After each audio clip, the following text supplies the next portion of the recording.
اعوذ باللہ السمیع العلیم من الشیطان اللعین الرجیم بسم اللہ الرحمن الرحیم الحمد للہ وکفی وسلام علی عباد الذین اصطفی اما بعد فقد قال اللہ سبحانہ وتعالی فی محکم کتابہ المبین بسم اللہ الرحمن الرحیم تبت یدا ابی لہب وتب ما اغنا عنہ مالہ وما کسب سیصلی نارا ذات لہب وامرأتہ حمالۃ الحطب فی جیدہا حبل من مسد۔ عزیزان محترم، سورہ لہب کی تلاوت کا شرف حاصل کیا گیا، جو آج کی ترتیب کے اعتبار سے 111واں سورہ ہے۔ اس سورہ مبارکہ میں 5 آیتیں ہیں اور اس شان سے گفتگو کی گئی ہے اس سورہ میں کہ تبت یدا ابی لہب وتب، ابو لہب کے دونوں ہاتھ ٹوٹ جائیں، وتب اور خود ابو لہب ہلاک ہو جائے۔ ما اغنا عنہ مالہ وما کسب، اس کے مال نے اور اس کی کمائی نے اسے کوئی فائدہ نہیں پہنچایا۔ سیصلی نارن ذات لہب، اور عنقریب وہ بھڑکتی ہوئی آگ میں جھونک دیا جائے گا۔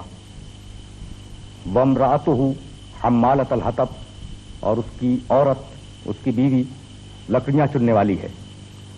فی جیدہا حبل من مسد، اور اس کی گردن میں خرمے کی چھال کی بٹی ہوئی رسی ہے۔ 5 آیتوں کے اس سورہ مبارکہ میں وہ الفاظ جو قابل غور ہیں وہ چند ہیں، ان کے معنی اگر واضح ہو جائیں تو یہ سورہ آسانی کے ساتھ سمجھ میں آ سکتا ہے۔ تبت، تب، ابو لہب، حمالۃ الحطب، جید، حبل اور مسد، یعنی 7 وہ الفاظ ہیں کہ اگر وہ سمجھ میں آ جائیں تو سورہ کا مفہوم بہت واضح ہو سکتا ہے۔ تبت اور تب ان کا مصدر ہے تباب، اور تباب کے معنی ہے ہلاکت۔ تبت یدا ابی لہب وتب، 2 مرتبہ ہے نا، ایک مرتبہ مؤنث ہے تبت اور ایک مرتبہ مذکر ہے تب۔ تو چونکہ عربی زبان میں ید یعنی ہاتھ مؤنث ہے، اس لیے تبت کا لفظ استعمال ہوا، اور دوسری مرتبہ جو لفظ تب ہے چونکہ ابو لہب سے متعلق ہے اس لیے مذکر کا صیغہ استعمال ہوا۔ تو تبت کے معنی ہلاک ہو گیا، ہلاک ہو گئی، ہلاک ہو جائیں۔ تب کے معنی ہلاک ہو گیا۔ ما کسب، کسب کمائی، انسان جو کماتا ہے اسے عربی زبان میں کسب کہا جاتا ہے، اور ما کسب یہ صیغہ ماضی ہے، اس نے جو کمایا۔ دیکھیے عجیب بات یہ ہے کہ عربی زبان میں 2 لفظ ہیں، مال اور کسب۔ بھئی آپ جو کما کے لائیں گے وہ کسب ہے، کمائی ہے آپ کی، وہ مال بھی تو ہے۔ لیکن عربی زبان کی یہ باریکیاں ہیں کہ مال اور کسب میں لغویین نے، ماہرین علم لغت نے فرق کیا ہے۔ مال وہ جو انسان کو میراث میں ملے، اور کسب وہ جو انسان خود اپنے قوت بازو سے کمائے۔ تو اب 2 لفظ استعمال کیے نا قرآن نے، ما اغنا عنہ مالہ وما کسب، اس کا مال اور اس کی کمائی اس کے کام نہیں آئی۔ کمائی کا ایک مفہوم لغت عرب میں اور بھی ہے، اور وہ ہے اولاد۔ اگرچہ یعنی بڑی عجیب سی بات لگتی ہے کہ اولاد کو کمائی کہا جائے، لیکن خود آپ کی اردو زبان میں بھی یہ لفظ اولاد کے لیے بولا گیا ہے۔ میر انیس نے اپنے ایک مرثیے میں ایک مصرع کہا ہے کہ عباس فاطمہ کی کمائی سے ہوشیار۔ اب یہاں کمائی کا مفہوم کیا ہے؟ فاطمہ کی اولاد سے ہوشیار۔ تو کمائی کا لفظ اردو میں بھی اولاد کے معنی میں بولا جاتا ہے، اور عربی زبان میں بھی ایک محاورہ ہے کہ ما کسب کے معنی اولاد۔ حمالۃ الحطب، لکڑیاں چننے والی، حطب کے معنی لکڑی، حمالہ کے معنی لاد کے لانے والی، لکڑیاں چن کر لاد کر لانے والی۔ فی جیدہا حبل من مسد، جید گردن، حبل رسی، مسد خرمے کی چھال۔ یہ تھی الفاظ کی تشریح۔ یہ جو سورہ مبارکہ نازل ہوا، اس سورہ مبارکہ کا پس منظر کیا ہے اور کس سلسلے میں یہ سورہ آیا، جسے ہم ٹیکنیکلی شان نزول کہتے ہیں اصطلاح میں؟ تو لکھا ہے ہمارے مفسرین نے، علماء تاریخ نے بھی یہ واقعات لکھے ہیں کہ جب یہ آیت مبارکہ نازل ہوئی سورہ شعراء کی وَأَنذِرْ عَشِيرَتَكَ الْأَقْرَبِينَ، حبیب اپنے قریب ترین رشتہ داروں تک، اپنے عشیرے اور قبیلے والوں تک اپنی نبوت کا پیغام پہنچا دو، ان کا انذار کر دو. تو پیغمبر اکرم نے کوہ صفا کے قریب جا کر آواز دی کہ میری بات سننے کے لیے جمع ہو جاؤ. دستور تھا کہ اگر کوئی ہنگامی حالت ہو جائے، کوئی پریشانی ہو جائے تو لوگ آواز دیا کرتے تھے اور ایک بڑا مجمع جمع ہو جایا کرتا تھا. اب پیغمبر اکرم نے جو آواز دی تو جوک در جوک لوگ آئے کہ بھئی آخر بات کیا ہے کہ یہ شخص آج بہت عجیب طریقے سے لوگوں کو پکار رہا ہے.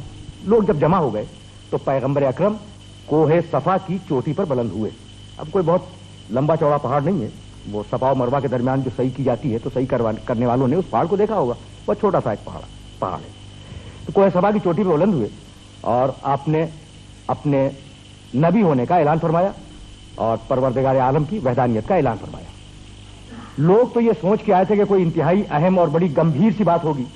اب جو پیغمبر اکرم نے یہ بات فرمائی اور اس شان کے ساتھ فرمائی کہ یہ بتلاؤ کہ اگر میں تم سے یہ کہوں کہ اس پہاڑ کے پیچھے سے ایک رسالہ فوج کا ایک چھوٹا سا دستہ تم پر حملہ کرنے والا ہے تو کیا تم میری بات پر یقین کرو گے؟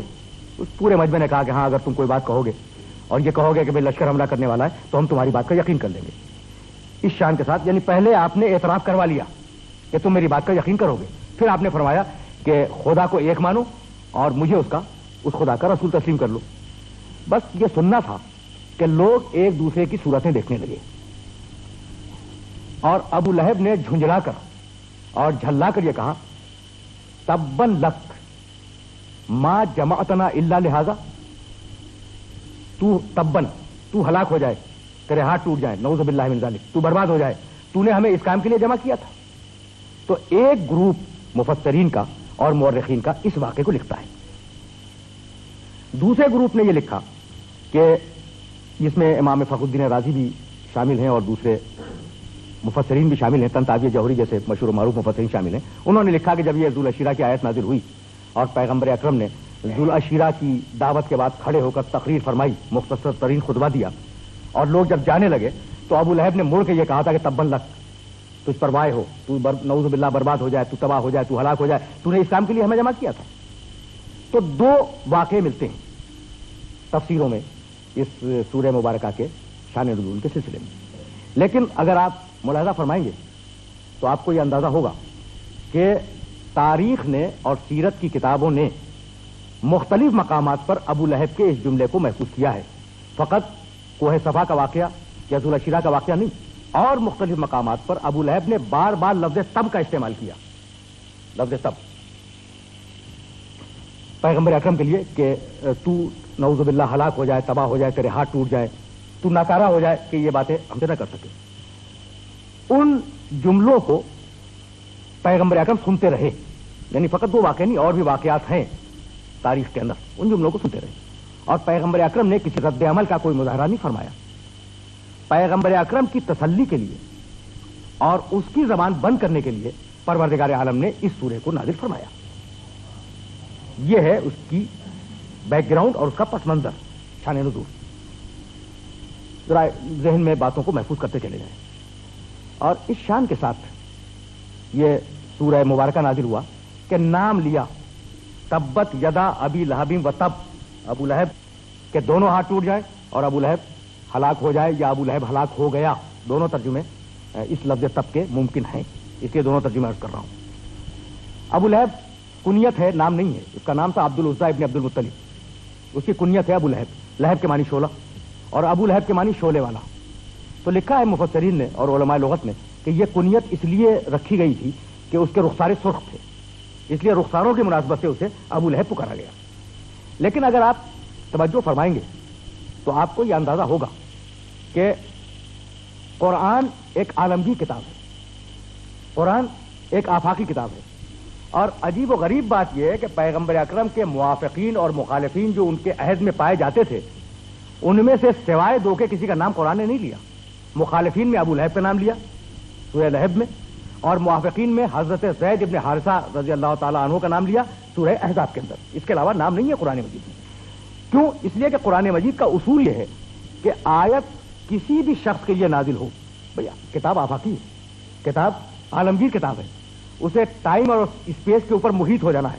قرآن مجید کو زمان و مکان کے اوپر محیط ہو جانا ہے. تو اب یہ جو نجی قصے اور ذاتی قصے آ رہے ہیں, اگر یہ اپنے ہی عہد تک کے لیے ہوں تو اس عالمگیر کتاب میں کیوں رکھے گئے جو قیامت تک رہنے والی ہے؟ تو ہر آیت کے لیے اصول یہ ہے کہ اگرچہ وہ کسی خاص قصے میں نازل ہوئی ہو, لیکن جہاں تک وہ صفتیں جائیں وہاں تک اس آیت کی رینج بھی جائے. تو چونکہ ابو لہب کا مفہوم ہے شعلے والا, غیظ و غضب کی کیفیت رکھنے والا, ہر بات پر بگڑ اٹھنے والا, تو اب جہاں تک یہ مزاج جائے اور دشمنی رسول جائے, اس سورے کا رینج بھی وہاں تک جائے گا. یہ ہے اصول کہ اب یہ سورہ فقط ابو لہب پر نہیں رکے گا, جہاں تک بھی بو لہبیت جائے وہاں تک اس سورے کی حدیں بھی جائیں گی.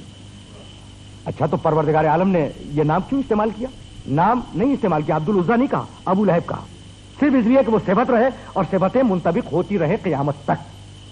مستشرقین یورپ نے جو اسلام دشمنی کے نام پر تحقیق کے فریضے کو انجام دیتے ہیں, انہوں نے یہ لکھا کہ یہ ابو لہب کا نام لے کر اسے برا کہنا, یہ نعوذ باللہ من ذالک رسول کی منتقمانہ ذہنیت کو بتلاتا ہے کہ انہوں نے نعوذ باللہ انتقام لے لیا.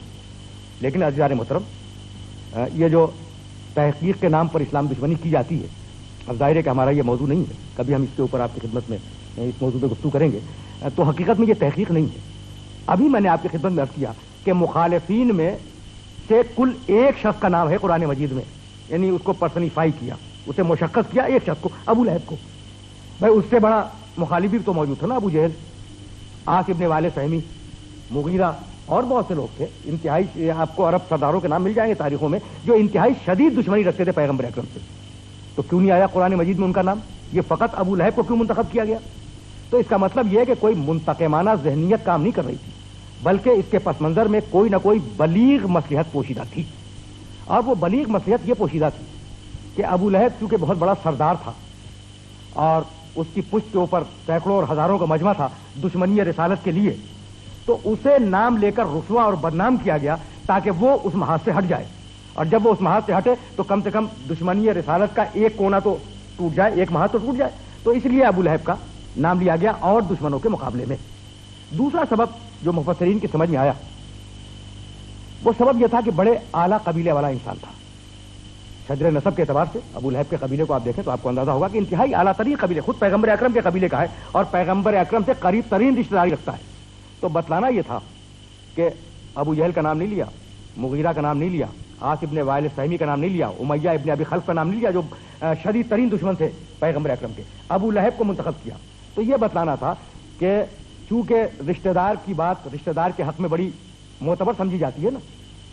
اگر میں کوئی بات اپنے رشتہ دار کے سلسلے میں کہوں تو میں یہ کہنے کا حق رکھتا ہوں کہ بھائی آپ کیا جانیں, وہ تو میرا رشتہ دار ہے, میں زیادہ بہتر جانتا ہوں. تو اس لیے ابو لہب کو بدنام اور رسوا کیا گیا کہ اس کی بات کا اعتبار ختم ہو جائے اور دنیا والے یہ سمجھ لیں کہ یہ رشتہ دار نہیں ہے بلکہ دشمن ہے.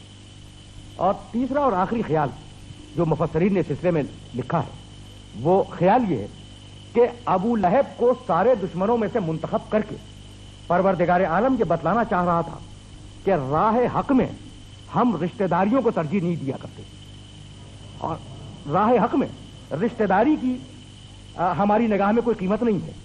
اگر وہ سگا رشتہ دار ہو اور راہ حق سے ہٹ جائے تو ہم اسے ابو لہب قرار دیں گے, اور اگر وہ ایمان اور عمل صالح کی منزل پہ ہو اور راہ حق پہ آ جائے تو ہم اسے اپنے سینے سے لگا لیں گے.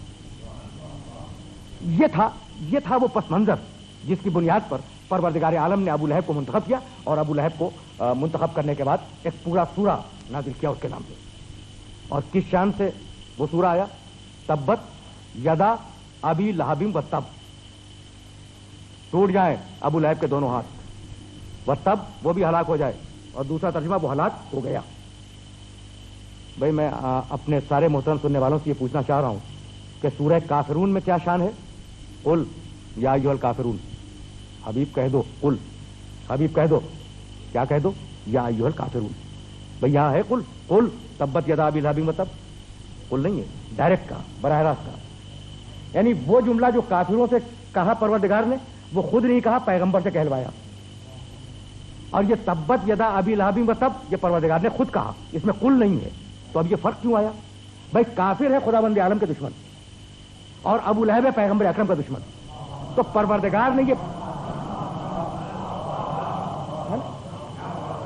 کافر ہے خداوند عالم کے دشمن، اور ابو لہب ہے پیغمبر اکرم صلی اللہ علیہ وآلہ وسلم کا دشمن. تو پروردگار عالم نے یہ پالیسی طے کر دی کہ حبیب اگر میرا دشمن ہوگا تو تو اس سے بات کرے گا، اور جو تیرا دشمن ہوگا اس سے تو بات نہیں کرے گا، میں بات کروں گا. یہ ہے اصول، جس اصول پر پروردگار عالم نے سورہ تبت کو نازل فرمایا. اب دیکھیں کہ کس شان کے ساتھ یہ جملے آگے بڑھیں اور کس بلاغت کے ساتھ اعلان جنگ بھی کیا، اور جنگ کے اعلان کے بعد نتیجے کا بھی اعلان کر دیا. تبت یدا ابی لہب، ٹوٹ جائے ابو لہب کے دونوں ہاتھ. یہ تو بددعائیہ جملہ ہے نا. وتب، اور وہ ہلاک ہو گیا. بھائی کہاں ہلاک ہوا؟ ابھی تو زندہ موجود ہے، سامنے ہے. کیا نزول سورہ کے وقت وہ ہلاک ہو گیا تھا؟ ہلاک نہیں ہوا تھا. تو پہلے ٹکڑے میں اعلان جنگ ہے کہ ٹوٹ جائے ابو لہب کے دونوں ہاتھ. وہ ہمارے حبیب کو کہتا ہے تو جواب میں ہم اسے کہتے ہیں، اور وہ تو فقط کوسنے دے کے رک گیا. ہم جو کہیں گے وہ امر ہوگا نا، تو وہ جو امر ہوگا وہ ہر حال میں پورا ہو کے رہے گا. تب وہ ہلاک ہو گیا، یعنی ہم نے اس کی تقدیر میں اور اس کی سرنوشت میں ہلاکت لکھ دی. اس کے دونوں ہاتھ ٹوٹ جائیں. بھائی یہ کون ہے؟ ابو لہب بڑے قبیلے والا ہے، یہ بات طے ہے، اور سردار بھی ہے، یہ بھی طے ہے اپنی جگہ پر.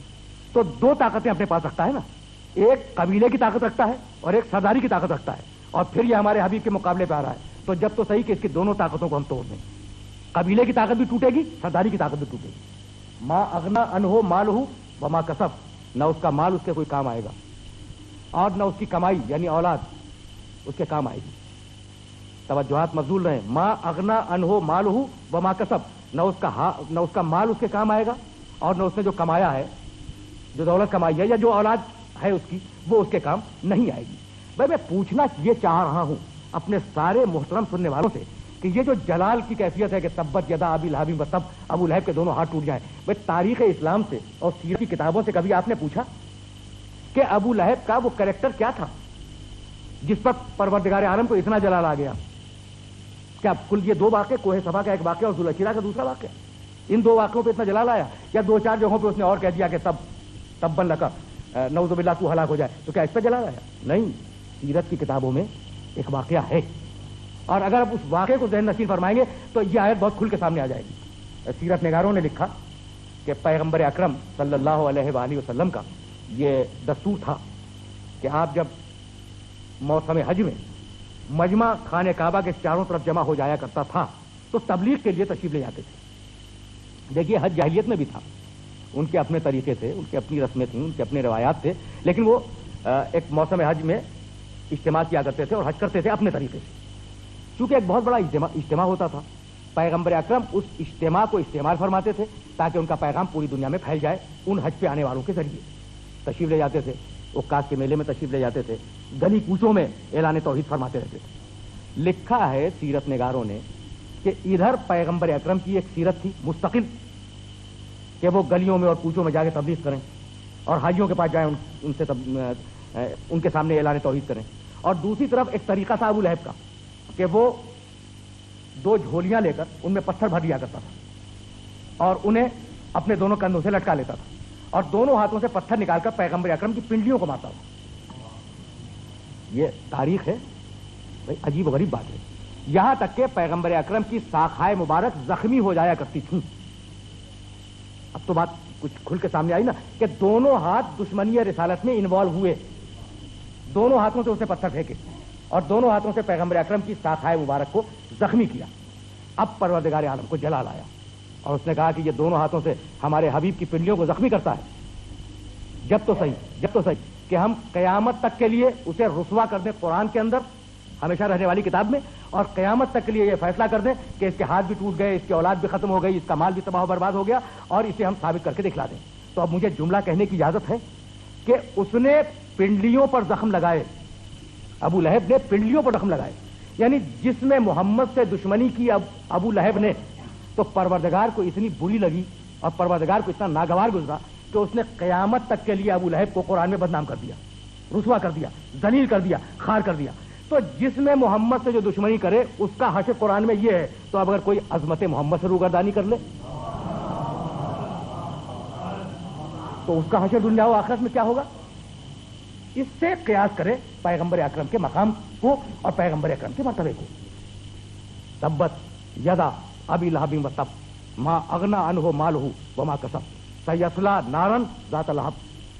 یہ ان قریب سین اور سوفا یہ دو حروف ہیں عربی زبان میں جو مستقبل کے لیے استعمال ہوتے ہیں.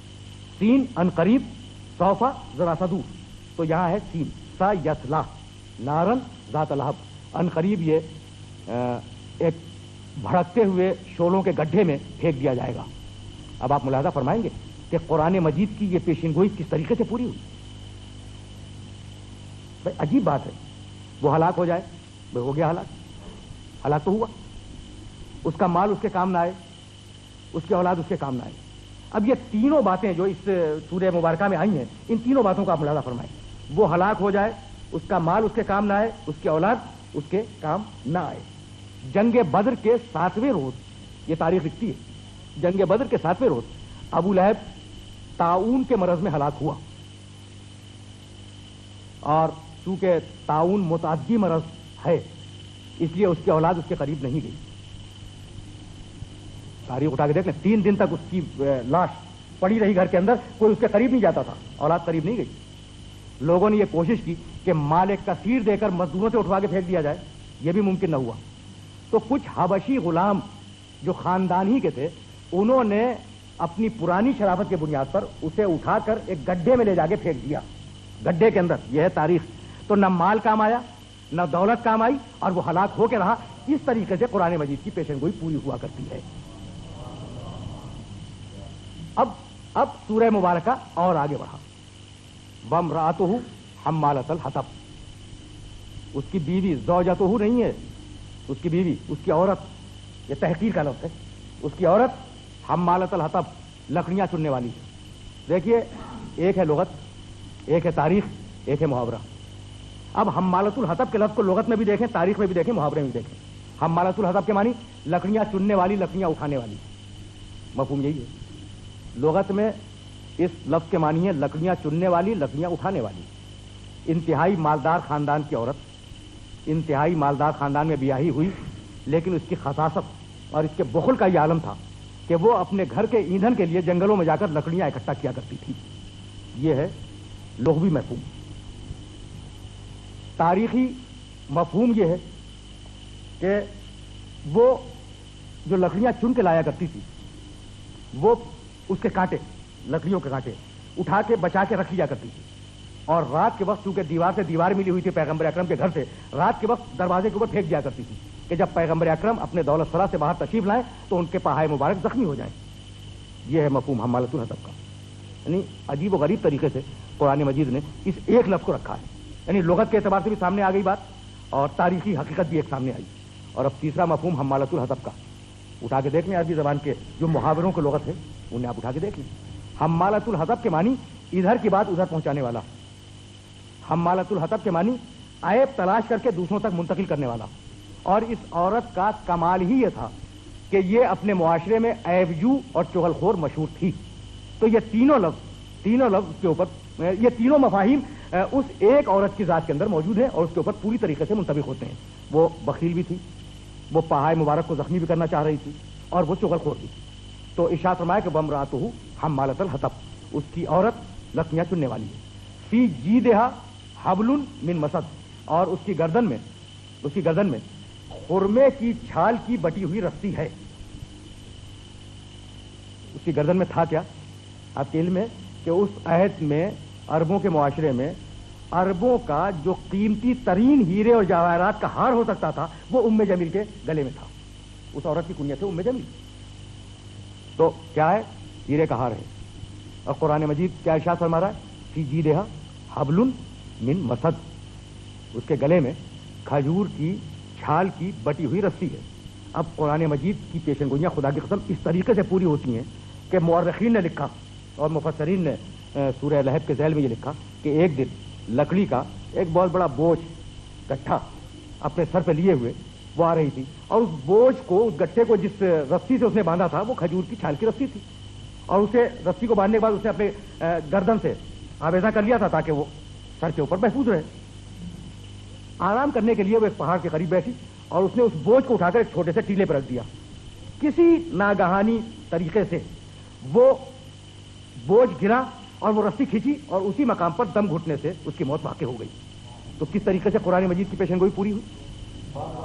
بس یہی میری گفتگو کی آخری منزل ہے کہ یہ طریقہ پروردگار عالم کا نہیں ہے, یہ طریقہ قرآن مجید کا نہیں ہے, اور یہ طریقہ پیغمبر اکرم کا نہیں ہے کہ مصلحتوں کو دیکھ کر اعلان حق میں کمی کی جائے.